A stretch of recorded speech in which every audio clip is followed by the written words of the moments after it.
Hello guys, my name is सेवनव राठौर। मैं आपको बता दूं कि ये वीडियो बहुत पहले की बनी हुई है। इसमें आप अपने अनुसार चेंजेस कर लीजिए चैप्टर्स में। एबीसी एनालिसिस में मैंने कुछ चैप्टर्स बताए, वो ओल्ड सिलेबस के अकॉर्डिंग है। How are you? In this video, we will talk about how to study strategic financial management CA final SFM, and we will see that how to study SFM. This video is applicable for CA final students for the purpose of studying subject 2 of CA final, as well as CA IPCC students for the studying the subject number 3, that is a cost FM. ठीक है, ये video applicable है sir CA final students के लिए, SFM subject के लिए और CA IPCC FM के लिए। दोनों लेवल के स्टूडेंट्स इस वीडियो को देख सकते हैं और अपने इम्प्रूव FM को पढ़ने का तरीका बदल सकते हैं। सर ये वीडियो आपके लिए बहुत ही महत्वपूर्ण साबित होगी अगर ये वीडियो को आप पूरी देखेंगे और इस वीडियो को इफेक्टिवली अपने माइंड में, अपने दिलो दिमाग में उसको बसा के रखेंगे। सर आप किसी भी क्वेरी के लिए आप मेरे पास व्हाट्सएप पे कांटेक्ट कर सकते हैं। सर मेरा यूट्यूब चैनल चलता है, उस पर आप हमारी वीडियोस देख सकते हैं, और सर फेसबुक पे इस ईमेल आईडी से आप मुझसे कनेक्ट हो सकते हैं। And stay connected and happy study, hope you will be connected. Sir पहली टिप क्या है? सर पहली टिप ये है, सर सबसे पहले स्टूडेंट्स कंफ्यूज हो जाते हैं कि हम सर किस टेक्स्ट बुक से पढ़ें। सर हमारी स्टैंडर्ड टेक्स्ट बुक होनी चाहिए। बहुत मार्केट में बहुत तरह की अवेलेबल बुक्स होती हैं, ICI की बुक्स होती है, पर मेरा सजेशन है आप एक स्टैंडर्ड टेक्स्ट बुक खरीदिए। सर कौन सी बुक खरीदें? सर पादुका बुक खरीदिए। क्यों खरीदे पादुका बुक और कैसी दिखती है पादुका बुक? आइए चलते हैं, देखते हैं। सर पादुका की इस तरह की बुक होती है, आपके CA फाइनल के लिए एप्लीकेबल होगी। सर ये बुक खरीदना सर बहुत अच्छी बुक है। आइए इसके अंदर का कंटेंट स्टाइल देखते हैं। सर सबसे पहले अगर हम पादुका के सब्जेक्ट इंडेक्स देंगे तो इस तरह से उसका सब्जेक्ट इंडेक्स बना हुआ है, और हम पेज पर लगते हैं तो इसमें समरी और फॉर्मूले सर दिए हुए हैं। बहुत अच्छी बात है सर, बुक के फर्स्ट पेज पे हमको फॉर्मूले दे दिए हैं सर, और इसमें सर गाइडलाइंस आंसर दिए हुए हैं पिछले साल के, और बहुत अच्छा ही सोल्यूशन है। आइए हम लोग इसका कोई भी चैप्टर निकाल के देखते हैं। हाँ, जब भी हम ये कैपिटल बचेंगे सर इस तरह से उसका presentation of style chapter overview दिया गया है और बेसिक्स दिए गए हैं। सबसे पहले आप देख सकते हैं। सर पढ़ने के लिए आप पादुका बुक खरीदिए, और प्रैक्टिस करने के लिए, मतलब for the purpose of practising the questions you do ICI PM, मतलब प्रैक्टिस मैनुअल, और ICI के RTPs जो ICI हर साल रिलीज करती है, हर अटेम्प्ट में रिलीज करती है, और पास्ट ईयर क्वेश्चंस जो आप पिछले अटेम्प्ट के कुछ क्वेश्चन सॉल्व कर सकते हैं। It will suffice your studies. ठीक है सर, ABC एनालिसिस ये क्या है सर? हाँ जी, आप अपने पूरे SFM के कंटेंट को सर 3 भाग में डिवाइड कर लीजिए sir, section A, section B, section C। Section A is very important, like C very important में सर ये चैप्टर्स होंगे जो चैप्टर आपको करके ही जाने हैं। एटलीस्ट अगर आप ये चैप्टर कर लेंगे तो 50 मार्क्स आपको मिल जाएंगे, like capital budgeting, portfolio, derivatives, forex, merger and acquisition. ठीक है, section B, sir section B में है सर मॉडरेट इंपॉर्टेंट, मतलब 30 मार्क्स का तो आ जाएगा, ठीक ठाक इंपॉर्टेंट है सर। डिविडेंड होंगे उसमें, बॉन्ड्स होंगे, लीजिंग होगा और म्यूचुअल फंड्स होगा। Sir section C least important. देखिए हमने सेक्शन A और B में ऑलमोस्ट SFM के सारे चैप्टर्स खत्म कर चुके हैं, और सेक्शन C जो है उसमें हम लोग के साथ थ्योरी क्वेश्चंस होंगे, मतलब PM में जो थ्योरी के क्वेश्चंस दिए हैं वो इंपॉर्टेंट है, और कॉमर्शियल पेपर है, और फाइनेंशियल सर्विसेज के कुछ क्वेश्चंस है, लाइक कॉमर्शियल पेपर्स हैं, और सर्टिफिकेट डिपॉजिट है। थोड़े चुटपुट वाले मिसलेनियस क्वेश्चंस होंगे जो आपको करने पड़ेंगे, और लीस्ट इंपॉर्टेंट है। अगर आप छोड़ भी दोगे तो इतना आपको कोई बॉदर नहीं होगा। लेकिन सेक्शन A के चैप्टर्स आपको सारे करके जाने सर, पोर्टफोलियो, डेरिवेटिव्स, फॉरेक्स, ये सब आपको सर करके ही जाने हैं। सर एक बार और देख लीजिए सर, इसका स्नैपशॉट ले लीजिए। सर ये कुछ की चैप्टर है सर, आपको करके ही सर तीसरा हमारा पॉइंट है सर कुछ की चैप्टर्स हैं, लाइक पोर्टफोलियो, जैसे मैंने पिछले पॉइंट में बताया था सेक्शन A था जो 50 मार्क्स का, उसी तरह से कुछ की चैप्टर्स हैं।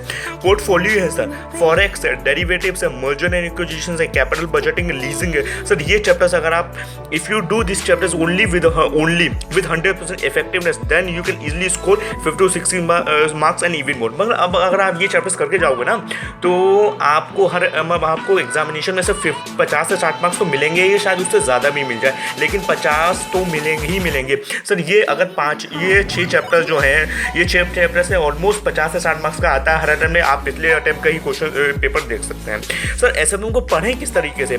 देखिए सर सबसे पहले SFM को स्टार्ट करने के जो बिगनर्स हैं उनके लिए स्ट्रेटजी काम करेगी। सर SFM को पढ़ने के लिए पहले आप स्टार्टिंग में ईजी चैप्टर्स उठाइए, ताकि आपको SFM में कॉन्फिडेंस आ जाए कि SFM टफ नहीं है, बहुत ही ईजी है। चलिए कौन से चैप्टर्स उठाएंगे पहले आइए देखते हैं। सर ऐसा है कि आप पूरे SFM की स्टडी को 3 फेज में डिवाइड कर लीजिए, फेज 1, फेज 2, फेज 3। फेज 1 में सर सबसे ईजी चैप्टर्स उठाइए, like mutual fund, dividend, bonds and bonds valuation and theories, ठीक है, dividend valuation and theories, mutual funds.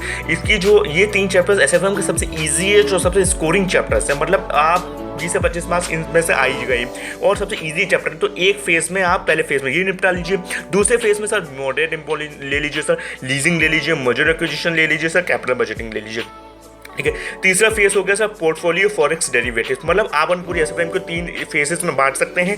और चौथा फेजेस में आप मिसलेनियस चैप्टर्स उठाइए, मतलब अगर छोड़ भी दें तो कोई इंपॉर्टेंट नहीं है। जैसे थ्योरी के क्वेश्चन सर आप इसी के साथ साथ करते जाएं। सर हम चैप्टर्स को किस तरीके से स्टार्ट करें? सर सबसे पहले एक आउटलुक लीजिए, कैसे आउटलुक लेना आइए देखते हैं। और उसमें practical number of questions count करिए और वेराइटी ऑफ क्वेश्चंस देखिए और इंपॉर्टेंट थ्योरी क्वेश्चन सर उसमें देख लीजिए। आइए सर चैप्टर ओवरव्यू सर ऐसे लेना है सर, जैसे कि इसमें हमारे पादुका की बुक में सर चैप्टर ओवरव्यू दिया हुआ है, मतलब लीजिंग में हमको ये सारे टॉपिक्स पढ़ने हैं और इवैल्यूएशन ऑफ लीज प्रपोजल में सर हमको ये टॉपिक्स पढ़ने हैं। ये मतलब है सर ये हमारा चैप्टर ओवरव्यू हो जाएगा सर।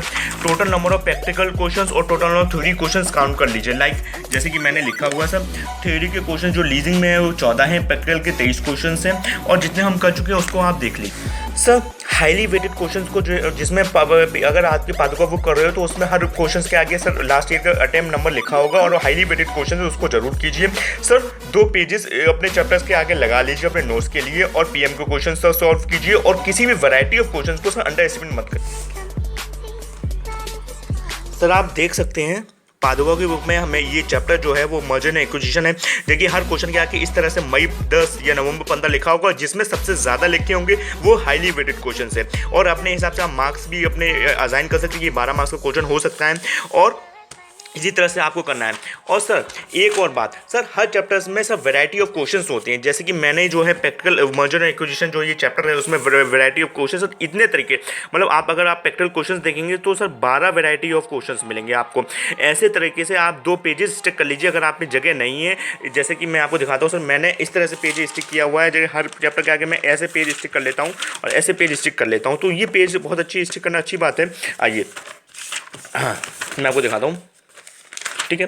हाँ जैसे कि आप देखेंगे सर पहला इस valuation DCF method, free cash flow method, net assets and earning, capitalisation method, synergy effect, EPS MPS based action method, swap ratio, demerger, reconstruction, economy value added, sustainable growth rate, chop shop ratio, miscellaneous.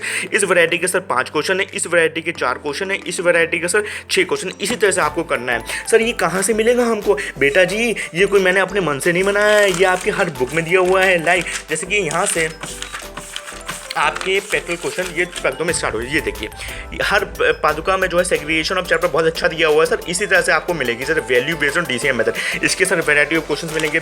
उसके बाद हम आएंगे तो second point variety of question, ये है इसको कहते हैं सर वैरायटी ऑफ क्वेश्चन। तो हर वैरायटी के क्वेश्चन सर करके जाइए, किसी वैरायटी को सर किसी भी वैरायटी को अंडर एस्टिमेट मत करिए। सर चैप्टर इंटरलिंक करना सीखिए सर। डिविडेंड जो है मर्जर एक्विजिशन में, मतलब आप डिविडेंड करेंगे तो मर्जर एक्विजिशन आपके लिए बहुत आसान हो जाएगा। पोर्टफोलियो करेंगे तो कैप बच बहुत आसान हो जाएगा सर। बॉन्ड्स करेंगे तो डिविडेंड बहुत आसान होगा। ये दोनों चैप्टर आपस में इंटरलिंक होते हैं, इन चैप्टर को इंटरलिंक करना सीखिए। सर क्वेश्चन को किस तरह से सॉल्व करना है, सबसे पहले सर क्वेश्चन को सबसे पहले सर पढ़ना सीखिए। पहले तो क्वेश्चन को बहुत ही ध्यान से सीखिए, पढ़िए और डेटा को अंडरलाइन कर लीजिए, फिगर्स को अंडरलाइन कर लीजिए और इंश्योर द जो हमको क्वेश्चन में दिया गया है और जो हमको निकालना है उसका रिलेशनशिप आप जरूर देखिए कि जो डेटा हमको दिया गया क्या हम उससे अपना निकाल सकते हैं कि नहीं निकाल सकते हैं। आइए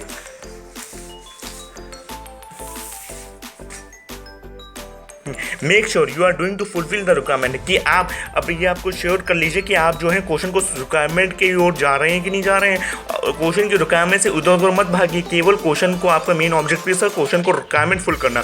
स्टेप बाय स्टेप सॉल्यूशन देखिए कैसे करना है सर। स्टेप बाय स्टेप कैसे सॉल्यूशन करना है सर, ये देखिए। सबसे पहले ये वैल्यूएशन ऑफ बॉन्ड का क्वेश्चन है, तो सर कैसे स्टेप बाय पहला पॉइंट डालिए computer number of bonds to be issued, फिर A, B, फिर दूसरा पॉइंट डालिए सर। ये स्टेप बाय स्टेप सॉल्यूशन है सर। इसी तरह से आपको सॉल्यूशन देखना है अपने। देखिए आपके स्टेप बाय स्टेप मार्किंग होती है तो स्टेप बाय स्टेप सॉल्यूशन भी होना चाहिए। सर एसएफएम करते समय सर कुछ अजम्पशन लेना जरूरी है। आप एसएफएम के सम करते समय सर अपने आप को एक कंजूस व्यक्ति मान लीजिए। आप समझिए कि आप बहुत ही कंजूस हैं और हर तरफ से आप पैसा बचाना चाहते हैं, क्योंकि एसएफएम करते समय आपको cost benefit ratio main objective होता है हर क्वेश्चन में। तो कॉस्ट सबसे कम होनी चाहिए, बेनिफिट ज़्यादा होना चाहिए। जिस हमारे ऑप्शंस होंगे उसमें ऑप्शंस में किस में कॉस्ट कम है वो हमारे लिए बहुत ही लाभदायक है, किस में बेनिफिट ज़्यादा है वो हम लोग के लिए लाभदायक है। सर पैसों का ना आना भी पैसों का जाना होता है और पैसों का ना जाना भी पैसों का आना होता है। आइए हम एक एग्जाम के थ्रू समझते हैं। मान लीजिए कि हमारा बिजनेस है, हमने 20,000 के गुड्स परचेज कर लिए हैं 1 अप्रैल को और 30 सितंबर को सेल आउट कर दिए। बहुत ही सिंपल का ट्रांजैक्शन है कि हमने सर 1 अप्रैल को 20,000 का माल खरीदा और 30 सितंबर को बेच दिया। अब आप क्या मुझे बता सकते हैं कि उस माल की कॉस्ट कितनी हुई?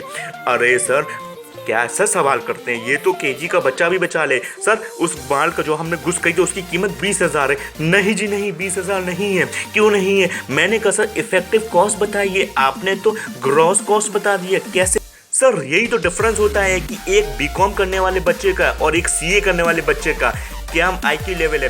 सर बीकॉम वाला बच्चा कहेगा सर 20,000 है, लेकिन एक सीए वाला बच्चा कहेगा सर हमने 20,000 का माल खरीदा और loss of interest that we could have earned if we would have invested the money instead of purchase. हमने 20,000 रुपये का माल खरीद लिया 6 महीने के लिए, हमने 20,000 रुपये ब्लॉक कर दिए। अगर हम ब्लॉक ना करते तो हम बैंक में जमा कर सकते और इंटरेस्ट कमा सकते थे। 20,000 इंटू 8% इंटरेस्ट पर एनम, यही रेट चल रहा है मार्केट में। 6 महीने का इंटरेस्ट हमने लॉस हुआ, मतलब 800 रुपये हमने लॉस कर दिए। इस माल की असली कीमत है सर 20,800 रुपये। All the best and give your feedbacks at my WhatsApp number and you will be looking at this. This was very funny. Please give feedback ताकि मुझे पता चले कि आपको ये वीडियो अच्छी लगे या बुरी लगे या कैसी लगे, और अपने आप सजेशन दे सकते हैं। आप में व्यूज़ दीजिए और अपने जो है क्वेश्चंस पूछिए व्हाट्सएप नंबर पे। और जो टिप जो इस वीडियो में जो भी टिप रह गई हो आप मुझे वो स्पेशली पूछ सकते हैं, स्पेसिफिक टिप्स पूछ सकते हैं मुझे at my WhatsApp number. Thank you very much, all the best.